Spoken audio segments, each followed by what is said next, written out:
ఇప్పట్లో జరగబోతున్న ఎస్ఐ మరియు కానిస్టేబుల్ ఈవెంట్స్కి అంటే పీఈటీ యొక్క ఈవెంట్స్కి లాంగ్ జంప్ అనేది చాలామంది క్వాలిఫై అనేది అవ్వట్లేదన్నమాట. చాలామంది డిస్క్వాలిఫై అవుతున్నారు.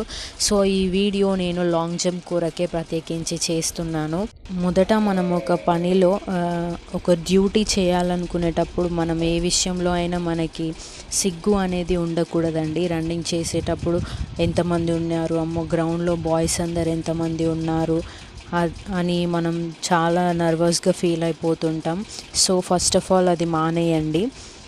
చూడండి తిను ఎంత లావుగా ఉందో, తిను రన్నింగ్ ఎలా చేస్తుందో చూడండి. కాకపోతే తన జంపింగ్ అనేది కరెక్ట్గా పడదు, ఫౌల్ పడుతుంది అండ్ ఆల్సో ఆ లైన్ అనేది క్రాస్ అవ్వదు.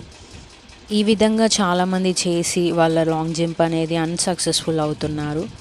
మనం తీసుకునే లెగ్ లెఫ్టా రైటా, ఫస్ట్ మనకి ఏది లాంగ్ జంప్ చేసే ముందు వస్తుందో అది ఫస్ట్ మనం తెలుసుకోవాలండి. ఒక 13 feet వెనక్కి ఇలా నించొని మనం గట్టిగా 100 మీటర్తో ఎలా ఫాస్ట్గా అయితే రన్ చేస్తామో అంత ఫాస్ట్గా రన్ చేసి జంప్ చేస్తేనే మీకు లాంగ్ జంప్ అనేది పడుతుంది. నేను ఎక్కువగా తీసుకునేది లెఫ్ట్ లెగ్గే అండి. నా జంప్ ఫస్ట్ లెఫ్టే తీసుకొని నేను జంప్ చేస్తాను.